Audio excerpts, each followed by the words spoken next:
Bonjour et bienvenue mes amis Verseau pour votre tirage du deuxième semestre 2023, donc de juillet à décembre 2023, même si juillet est pratiquement terminé.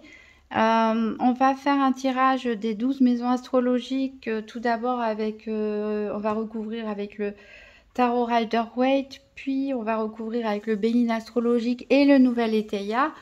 Et en attendant, j'ai tiré une carte du Tarot des rêves de Gaïa pour vous, donc c'est la carte numéro 20 des désirs qui est sortie. Elle est sortie en position renversée, donc je vous laisse la regarder à l'endroit. Alors le désir, ça c'est un très très vaste sujet. Alors le désir est à l'origine de notre système économique d'ailleurs, puisque les entreprises ont comme objectif de susciter un désir qui va pousser à la consommation. Voilà, et donc à augmenter leurs profits. Donc c'est vrai que des désirs, on en a de toutes sortes. Le désir tout simplement d'être heureux, le désir de manger à sa faim, et le désir de posséder des choses, voire même des personnes. Et on peut classer différents types de désirs, hein. Mais le désir, c'est quelque chose qui est très fugace. C'est-à-dire que on a une tendance à vouloir très vite l'assouvir. Mais une fois qu'il est assouvi, bizarrement, ensuite on se lasse de cet objet des désirs. Et hop, on a un nouveau désir qui vient naître, et ainsi de suite, et ainsi de suite. Et c'est une spirale qui ne mène au final qu'à une insatisfaction permanente.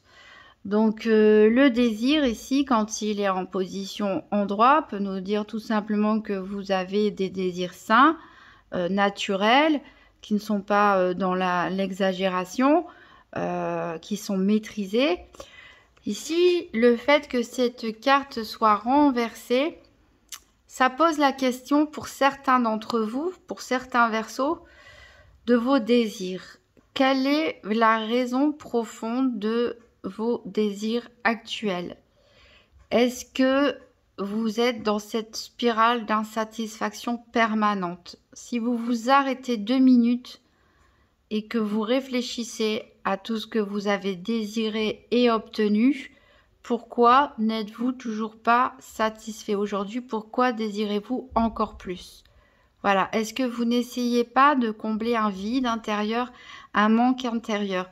Sachez que si c'est un vide émotionnel, un déséquilibre ou autre, une frustration aussi psychologique, ce n'est pas en courant désir après désir que ça va se résoudre.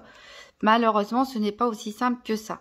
C'est même déconseillé, hein, parce qu'on peut s'inscrire dans une spirale, pour certains peut-être d'achat compulsif, hein, même de dépendance. Par exemple, là, je bois un verre de vin le soir en rentrant chez moi pour me sentir bien parce que j'ai passé une journée difficile, que je suis angoissée, que j'ai des relations compliquées, que je sors d'un divorce ou je ne sais quoi.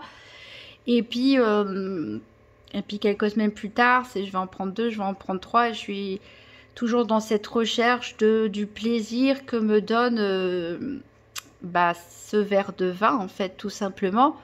Et mais comme les désirs satisfaits, ça ne dure pas longtemps, voilà, ça peut entraîner vraiment des spirales pour certaines personnes qui peuvent être dangereuses. Je ne dis pas que ça concerne tout le monde, bien sûr. On peut s'interroger aussi sur les désirs. Ne sont-ils pas pour certains des désirs un petit peu égoïstes? Voilà. Est-ce que vous êtes bien en accord avec vos valeurs? Est-ce que le fait d'assouvir certains désirs vous font réellement sentir mieux, équilibré, en accord avec vous-même, ou au contraire, vous vous sentez parfois mal? Voilà, d'avoir cédé peut-être à ce que vous pensez être un caprice ou quelque chose qui n'est peut-être pas forcément juste envers autrui. Est-ce que certains jalousent leur entourage ou leurs voisins et souhaitent parfois, consciemment ou inconsciemment, désirent du tort à autrui?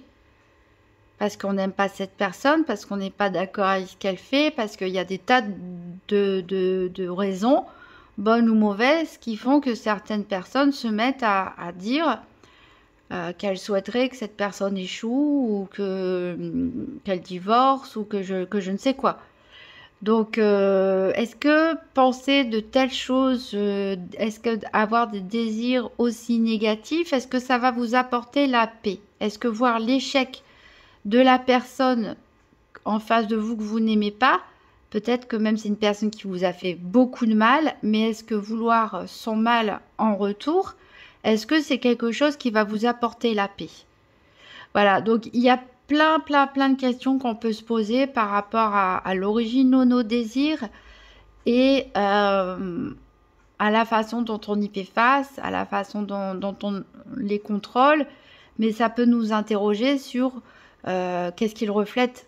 Est-ce qu'ils reflètent un manque à l'intérieur de nous, une frustration, un déséquilibre, un deuil qu'on n'a pas fait, un besoin de vengeance, une blessure qui n'est pas, ou un traumatisme qui n'est pas résolu?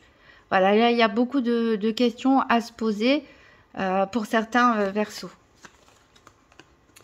Alors, on va recouvrir les 12 maisons. Alors, ça va prendre du temps parce qu'il faut recouvrir avec les 3 jeux. Donc, moi, je vais accélérer la vidéo pour que ça passe beaucoup plus vite. Et de votre côté, vous pouvez aussi également avancer si vous le souhaitez. Donc, c'est parti pour les Verseaux, deuxième semestre 2023, tirage des 12 maisons astrologiques.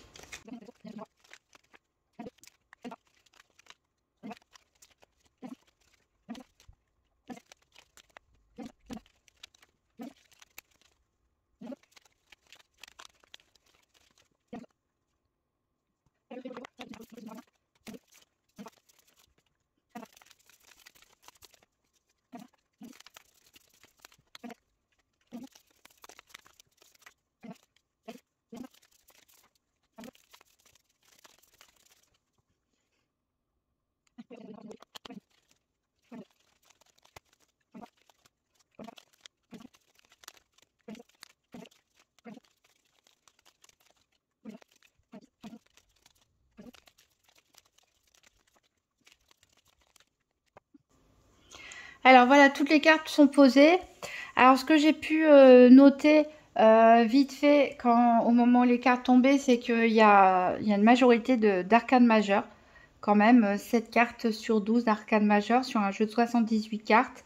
C'est que c'est un semestre qui, pour certains Verseaux, va être important. Important sur votre chemin de vie. Alors on va regarder tout de suite les autres decks avant de faire le tour des maisons. Ici, on a le 3 de coupe inversé. On a le 6 de denier inversé. Donc ici, on peut nous parler peut-être d'une victoire mitigée.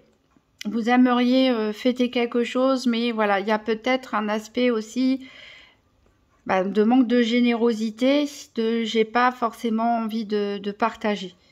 Ça peut être ça aussi, c'est j'hésite à fêter un événement, une victoire parce que j'ai pas envie de partager tout simplement.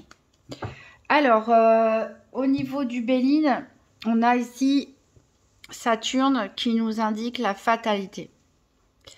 Donc, il y a bien quelque chose qui peut être la fin d'un cycle pour un autre, quelque chose d'important en tout cas qui va prendre fin.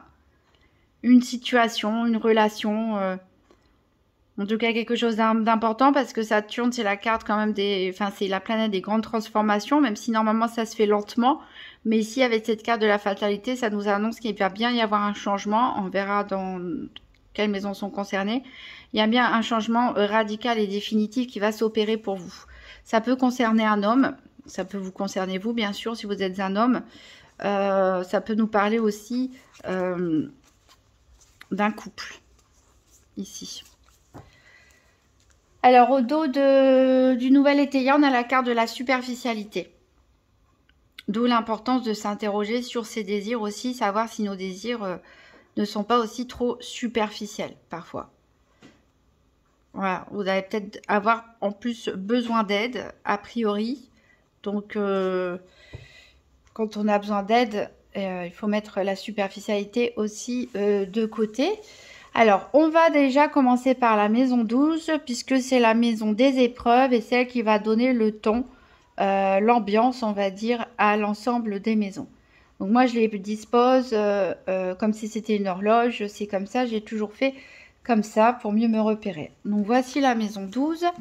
La maison 12, elle a quoi? Elle a le 10 de bâton. On voit qu'il y a pas mal d'efforts à faire ici, hein. Ça paraît lourd à porter, mais on y va, on y va, on y va. On est courageux, on est travailleur, on est motivé, mais là, ça fait un petit peu beaucoup, hein. On a le roi de Pentacle, le roi de denier inversé. On a la carte de Mars avec les procès. Et on a la carte des rouages avec la pensée. Donc, il y a des conflits. Il va y avoir des conflits en vue sur ce semestre. Ça peut être un conflit aussi avec vous-même, hein, justement, par rapport à vos pensées, par rapport avec vos désirs. On a dit de réfléchir en ce que vous voulez. Est-ce que c'est vraiment en accord avec vos valeurs profondes? Est-ce que ça vient de la générosité? Est-ce que c'est bienveillant? Est-ce que ça ne vient pas combler un manque ou mettre en relief un déséquilibre, une frustration? Donc ça peut être un conflit avec vous-même. Ça peut être un conflit avec d'autres personnes qui va vous demander d'être stratégique pour résoudre ce conflit. On sent ici que votre équilibre matériel et financier peut être déstabilisé. On peut avoir le sentiment d'une perte de contrôle, voire d'une injustice d'un point de vue matériel et financier, alors que on a l'impression d'en avoir fait beaucoup. On a fait beaucoup d'efforts pour en arriver là, mais il y a un déséquilibre qui se crée, peut-être une forme d'injustice, de trahison ou autre, ou un litige. On verra un litige financier avec une entreprise ou avec une personne qui va vous demander en tout cas beaucoup de réflexion, d'analyse, de stratégie à mettre en place. Alors, on va voir la maison 1 qui représente votre état d'esprit au moment du tirage ou au début du second semestre. C'est votre climat, c'est le climat psychologique et émotionnel, les désirs, les ambitions, les craintes, les peurs, etc. Et en face, on verra avec la maison 8 comment cet état d'esprit justement évoluera au cours du second semestre. Donc, quel est votre état d'esprit en début de semestre? On a le roi de bâton. Donc, le roi de bâton, que vous soyez un homme ou une femme, c'est une personne qui est sûre d'elle, qui est dans le contrôle de ses émotions, de ses pensées, mais qui est surtout dans l'action, dans le dynamisme. C'est aussi quelqu'un de charismatique, hein, qui sait se faire respecter, qui sait ce qu'il veut, en tout cas qui est déterminé. Donc beaucoup de détermination ici, beaucoup de force de caractère. On a le soleil ici avec pensée, amitié. Donc on a l'harmonie ici dans le foyer. Donc un bon état d'esprit, en tout cas de force conquérante ici, de détermination. On se sent bien, on se sent bien entouré en tout cas. On se sent bien chez soi aussi. Mais attention aux pulsions. Peut-être certains d'entre vous ont des envies, ont des désirs, des pulsions. Alors attention aussi aux achats compulsifs, hein. On en revient à cette notion de désir à examiner. Donc ici, attention aux pulsions qui peuvent déséquilibrer tout ça. Alors que le roi de bâton, normalement, ne cède pas aux pulsions parce qu'il a la maîtrise totale sur cette énergie de feu, justement. Donc essayez de retrouver ce roi de bâton en vous pour contrôler ces éventuelles pulsions. Mais un bon état d'esprit ici, d'entrée de semestre. On va voir la maison 2 qui a la maison de la vie économique, de la vie financière. Donc on a la force inversée, on a Vénus, les amours, et on a ici le dédale inversé qui nous parle d'ajournement. Donc on voit ici que la vie matérielle, la vie financière pour certains d'entre vous est très importante. C'est peut-être même inconsciemment le premier, comment dire, l'objectif principal la priorité que vous donnez, c'est la vie économique et la vie financière. Voilà. Alors, on voit par contre que c'est dès qu'on va toucher à cet équilibre financier, eh bien, vous allez être fortement déstabilisé. C'est un peu le talon d'Achille, je pense, pour certains. Alors, est-ce que c'est dû à des achats compulsifs pour certains, à des économies compulsives aussi pour d'autres? En tout cas, il y a un projet ici, un projet qui vous tenait à cœur au niveau financier, matériel, qui ne va pas pouvoir se faire tout de suite. Attention, parce qu'ajournement, ça ne veut pas dire arrêt total, hein. C'est juste que, voilà, ça va peut-être être plus compliqué que prévu, ça va peut-être prendre plus de temps que prévu, mais le fait qu'on touche à un domaine qui est très important pour certains d'entre vous va vous déstabiliser ici avec cette force inversée. La maison 3 représente la vie en société, c'est-à-dire votre vie quotidienne, mais en dehors du foyer, toutes les personnes que vous croisez dans la vie de tous les jours, dans la vie quotidienne, dans les obligations, ça peut être les voisins, des commerçants, des personnes de l'administration, etc. Toutes les personnes que vous croisez dans la vie de tous les jours, et ça peut aussi concerner les frères et les sœurs. Ça ne concerne ni les amis très proches qui seront en maison 11, ni le reste de la famille avec les ascendants qui seront à la maison 4, ni les enfants qui seront à la maison 5. Donc ici, c'est les relations de la vie quotidienne de tous les jours et éventuellement les frères et sœurs. Alors ici, on a la reine de coupe, on a le 3 d'épée, on a Vénus et les plaisirs, on a le soleil et les honneurs et on a les déplaisirs. Alors ici, c'est un peu contradictoire puisqu'on a plaisir et déplaisir. Bon, et en plus, on a ce 3 d'épée.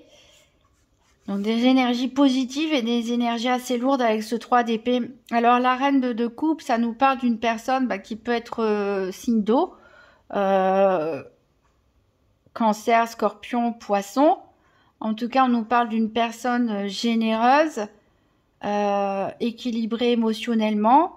Voilà, qui a beaucoup à apporter, qui est un peu dans les rêveries, la créativité, etc. Alors, est-ce qu'il va y avoir un conflit avec cette personne ou est-ce que cette personne va avoir le cœur brisé? Mais le 3 d'épée, comme j'ai pas besoin de l'expliquer, on le voit sur la carte, c'est véritablement un cœur brisé. Donc voilà, qu'est-ce qui va se passer avec cette personne de votre entourage ou votre frère ou votre sœur, hein, parce que même si c'est une reine, ça peut être aussi un homme, hein, quelqu'un de sensible, sensible mais équilibré. Hein. Bon, en tout cas, vous allez quand même prendre plaisir dans votre vie de tous les jours. Vous êtes une personne qui est appréciée, qui est reconnue. Bon, ça va être un petit peu en dents de scie, on va dire, vos relations de la vie quotidienne. On va dire que ça va dépendre des personnes avec qui vous interagissez. Majoritairement, on a des énergies positives où tout va bien. Mais voilà, il y a le quid ici de ce 3 d'épée qui est un gros chagrin en général, voire un cœur brisé. Alors, on va voir la maison qui représente la famille, mais en particulier les ascendants, puisque c'est ni les frères et sœurs, ni les enfants ici. Hein. C'est tout le reste de la famille. Donc ici, on a la lune, qui peut représenter les cancers, hein, pourquoi pas. On a encore la lune ici, avec le départ. On a Jupiter avec la beauté, et on a l'incident. Donc, on voit ici qu'il y a pas mal de non-dits, il y a pas mal de choses cachées. Il y a peut-être des secrets de famille, des lourds secrets de famille, des choses qu'on ne se dit pas. Peut-être qu'il y a eu un éloignement aussi, un éloignement vis-à-vis de la famille, une distance qui s'est instaurée avec tous ces non-dits. La lune, c'est changeant en plus. Hein. Vous n'êtes pas très équilibré dans vos relations familiales. peut avoir des sentiments assez contradictoires. Et pourtant ici, avec la beauté Jupiter, qui est quand même une carte de chance et d'optimisme, on vous dit qu'il y a du beau à sauver dans une relation familiale qui peut-être est restée trop dans le silence trop longtemps ou dans des vieilles rancœurs ou dans des vieux secrets de famille. Bon, le passé, il faut savoir le laisser derrière. Ici, on vous dit qu'il y a de la beauté quand même dans cette relation. Il faut peut-être lui laisser une chance. Et en plus, on vous dit, voilà, il peut y avoir un incident. Donc, est-ce que... bon, ça peut être qu'un membre de votre famille, je ne sais pas, qui se tord le pied, par exemple, ou qui tombe en panne de la machine à laver ou d'une voiture, de n'importe quoi. En tout cas, il va se passer quelque chose ici qui risque de vous contrarier. Peut-être qu'il va vous faire repenser un peu à cette relation. Mais ici, on sent vraiment une énergie pesante avec ces doubles lunes. Il y a trop de secrets, il y a trop de cachotterie, il y a trop de non-dits et il est temps de laisser partir tout ça en fait. Tout simplement. Il est temps de faire revenir un peu de lumière, de beauté là-dessus avant que ce soit un incident qui nous rappelle l'importance de cette relation. Alors, on va voir la maison des enfants, mais aussi, pour ceux qui n'ont pas d'enfants, des loisirs et des divertissements.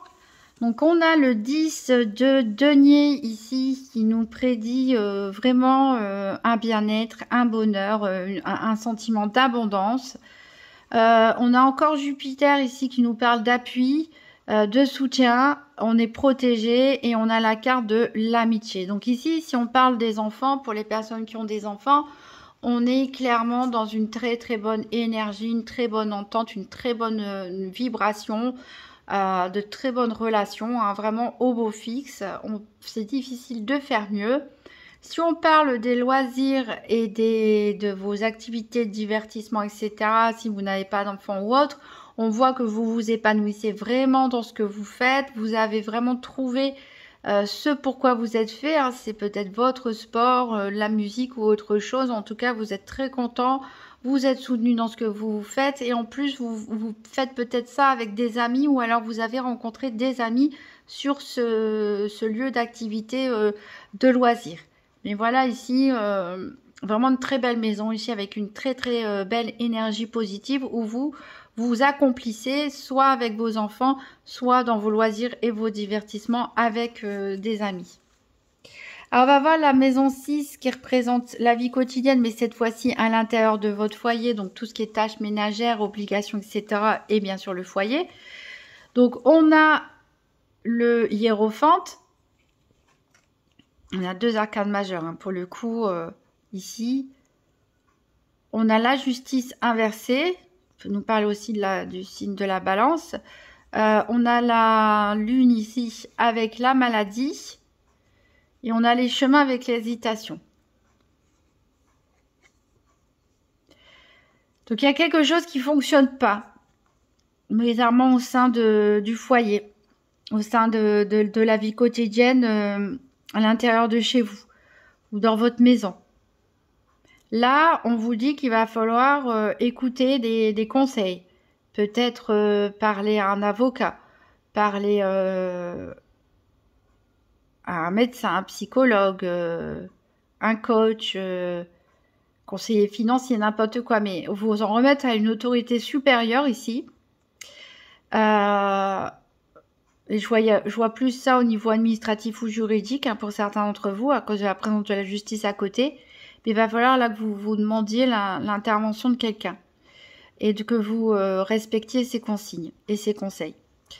Vous avez un profond sentiment d'injustice ici. Il y a quelque chose qui est déséquilibré par rapport à votre maison, par rapport à votre foyer, par rapport à votre lieu de vie. Encore une fois, on a cette énergie lunaire qui vient mettre en dents de scie ou empêcher de dormir la nuit. On a la maladie. On a la maladie dans le foyer et des hésitations. Donc, il y a bien des choix à faire à propos d'un bien immobilier ou à propos de votre lieu de vie actuel ou futur, hein, ou où là, il faut demander l'intervention, où il va y avoir l'intervention d'une personne extérieure qui va vous obliger à prendre des mesures. Vous avez un profond sentiment d'injustice, ça vous rend malade et vous ne savez plus exactement qu'est-ce que vous devez faire. Et ben, qu'est-ce que vous devez faire, c'est vous en remettre à des autorités supérieures, tout simplement. Là, ici, la solution, vous ne l'avez pas. C'est quelque chose qu'on va vous imposer. On va voir la maison 7 qui représente la vie affective, la vie sentimentale. Donc encore une arcane majeure. Ici, on a cette ermite. On a Mercure avec le changement. On a encore Mercure avec l'entreprise. Et on a les ruines inversées avec l'allégresse. Donc ici, c'est très axé sur la communication. Ici, la vie affective, la vie sentimentale. Alors si vous êtes célibataire, vous l'êtes peut-être depuis un certain temps ici.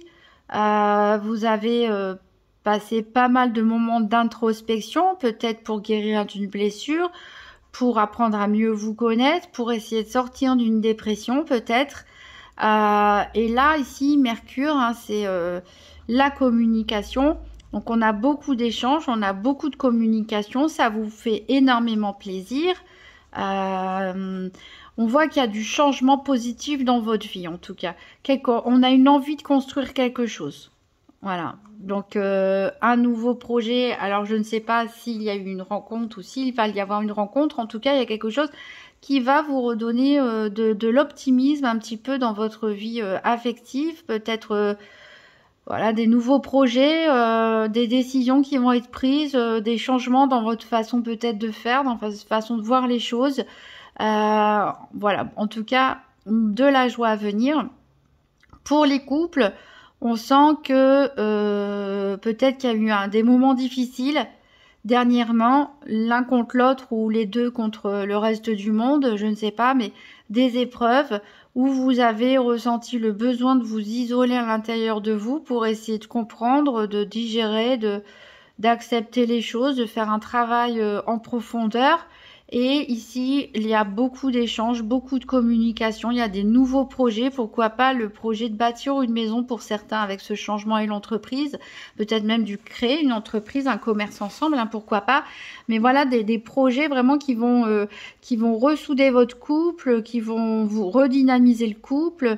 Voilà, on repart vraiment sur quelque chose où la communication est fluide et où on est d'accord tous les deux sur ce qu'on veut construire.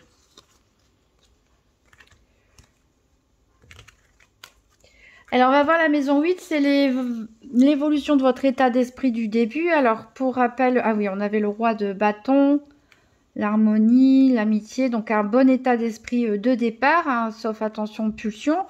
Comment cet état d'esprit évolue? On a le 5 de bâton renversé, on a la lune encore avec la trahison et on a la perte ici avec la cassure. Alors, votre jeu est... Je ne sais pas si vous avez... Certains ont scorpion dans leur thème. Et si vous avez du scorpion dans votre thème astral, je vous invite à regarder la vidéo parce que il y a quelques cartes par-ci par-là qui me font penser au tirage des scorpions. Parce que là, comme les scorpions, on a un sentiment de trahison dans votre maison 8.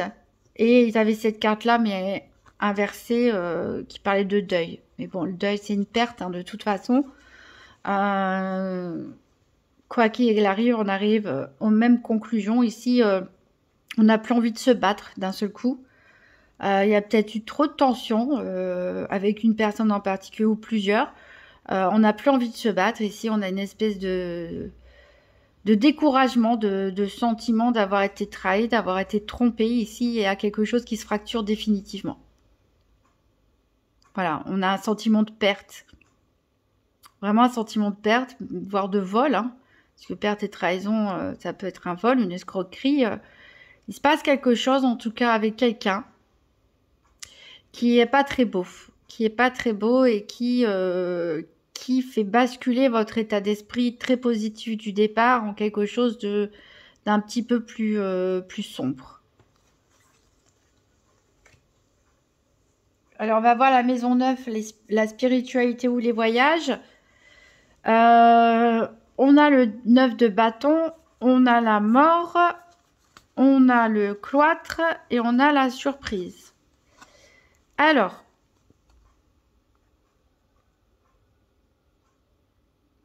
ici, si on parle de voyage, il est possible que c'est un projet qui tombe à l'eau et que vous vous retrouviez finalement cloîtré chez vous. Alors, il est possible, je ne sais pas, que finalement il se passe quelque chose sur le lieu de vacances, vous ne pouvez pas partir, ou un problème avec les trains, les avions, je ne sais quoi, ou un problème de santé qui vous immobilise, ou je sais pas moi, un pied cassé, n'importe quoi.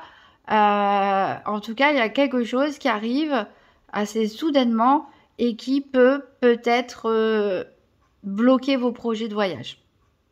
C'est quelque chose d'assez inattendu. Voilà. Donc,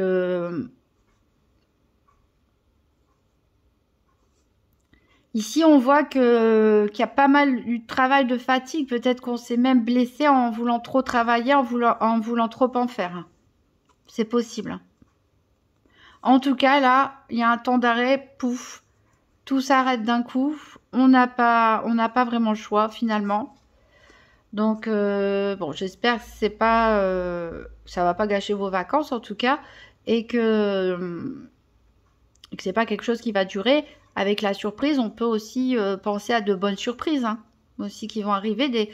Des fois, dans les coups durs, on a aussi des bonnes choses qui arrivent. Hein.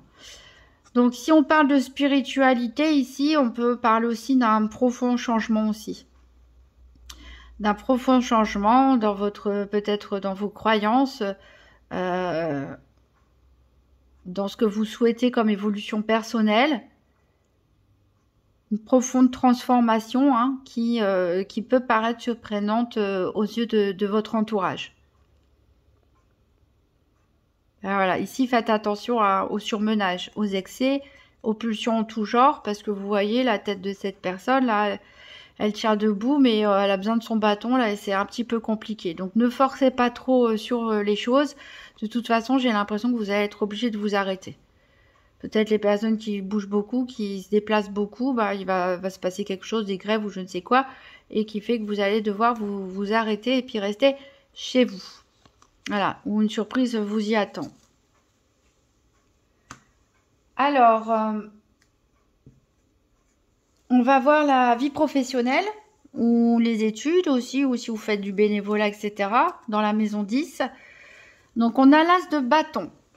On a l'as de denier, on a l'étoile de la femme, on a l'élan et on a la protection. Donc là, une maison où on a des nouveaux projets. Hein. Vraiment, ici, il y a une femme qui a son importance. Ça peut être vous aussi, Mesdames Verseau, une personne proche de vous, une collègue ou une supérieure hiérarchique. Quelqu'un a beaucoup d'importance ici. Vous êtes protégé. Il y a vraiment une très bonne énergie ici qui se dégage de la vie professionnelle. Avec sa tasse de bâton, on reprend le pouvoir, on reprend les commandes, on retrouve son énergie, on retrouve son dynamisme. Ici, avec l'as de denier, on a envie de semer quelque chose hein, qui va nous rapporter, bien sûr, financièrement, qui va s'inscrire dans le matériel. Alors, il est inversé. Mais c'est pas pour autant qu'il perd sa valeur de nouveau départ, nouveau projet, nouveau commencement, à valeur financière et matérielle. On a là vraiment avec cette double as, on a doublement envie de peut-être se lancer, pourquoi pas créer son entreprise, créer son commerce, s'imposer peut-être face à une hiérarchie, faire une reconversion professionnelle, changer d'études. Ici, on a de quoi rêver avec ces deux as, hein, parce que voilà, c'est vraiment de la nouveauté, du changement, de la nouveauté, de l'élan en fait. Mais en fait, il y a la carte élan qui est là et je regardais cette as de bâton, je me disais un nouvel élan, hein, une nouvelle passion, même parce que l'as de bâton, c'est aussi la passion. Donc, nouvelle passion, nouvel élan. Qui peut être inspiré par une femme ou vous êtes le personnage principal, ça vous donne vraiment, voilà, vous avez envie de vous lancer. Eh bien, lancez-vous, je dirais. Ici, on a de très bonnes perspectives pour réussir hein, vos projets professionnels ou d'études et vous êtes protégé. En plus, vous allez peut-être avoir le soutien d'une tierce personne. On va voir la maison 11 qui représente la maison des amis proches. Donc on a le chariot inversé. On a le chariot inversé, on a la stérilité avec Saturne, on a la stabilité avec l'encre et on a aussi l'éloignement avec le désert. Donc voilà, encore une fois, avec ce chariot renversé, moi ça me parle d'un voyage qui peut être interrompu, un déplacement qui peut être interrompu. Parce que c'est un déplacement prévu entre amis, un voyage prévu entre amis ou pour aller rendre visite à des amis. Ici, je vois un déplacement qui est interrompu. Je vois un déséquilibre aussi, peut-être dans un relationnel. Peut-être qu'il y en a un qui, dans une relation amicale, qui fait plus d'efforts que l'autre. Et peut-être que vous faites beaucoup d'efforts et que finalement, ça ne mène nulle part. La relation n'avance pas, les choses sont stabilisées, mais vous sentez que petit à petit... il y a de l'éloignement, en fait, tout simplement. Voilà, il y a une personne, peut-être une personne avec qui, voilà, on a vraiment une relation déséquilibrée qui dure dans le temps et que progressivement, vous allez peut-être tout simplement prendre la décision de vous éloigner. Ici, on peut parler aussi d'amis qui habitent loin de vous et des amis que vous avez depuis longtemps, mais que vous n'avez peut-être pas vu depuis ou échangé avec eux depuis un certain temps, donc vous vouliez aller les voir, communiquer avec eux ou faire quelque chose pour aller au-devant d'eux, mais voilà, ça va pas être aussi facile que ce que vous pensiez. Ici, on peut ressentir aussi une légère frustration en fait, par rapport peut-être à une relation amicale que vous aimeriez avoir avec une personne, que vous souhaiterez continuer à avoir avec une personne de longue date, mais qui ne porte pas les fruits que vous souhaitez. Voilà mes amis Verseau, il va se passer quand même pas mal de choses. Il y a des très bonnes choses, il y a des choses un petit peu moins bonnes, hein, mais c'est la vie, hein. Il y a des hauts, il y a des bas, mais en tout cas j'ai l'impression que c'est vraiment un semestre qui va être déterminant quand même pour vous, peut-être au niveau professionnel pour certains, hein, avec des décisions qui sont prises, au niveau du foyer aussi. En tout cas, très bonnes énergies ici, on le rappelle, avec les enfants. Au niveau de la vie affective aussi. Alors, je vais prendre une dernière carte pour vivre les principes Toltec au quotidien. Donc, c'est inspiré du livre des 4 accords Toltec, donc qui reprennent 4 principes en fait pour vivre mieux avec soi-même et avec les autres. Alors, pour les Verseaux, deuxième semestre 2023, quel est le principe Toltec à mettre en place pour bien vivre ce deuxième semestre? Alors, ici, j'ai une couleur orange qui correspond au deuxième principe, c'est-à-dire n'en faites pas une affaire personnelle. Alors, ici, ça nous dit « Je prends conscience que je me juge trop sévèrement ». En réalité, les jugements que j'ai envers moi-même et que je me répète en boucle sont bien plus puissants que les quelques jugements prononcés par les autres. Alors, lequel des deux est le pire des bourreaux, moi ou l'autre? Bonne question. Je vous laisse méditer là-dessus. Je vous souhaite un très bon deuxième semestre 2023 et je vous dis à très bientôt.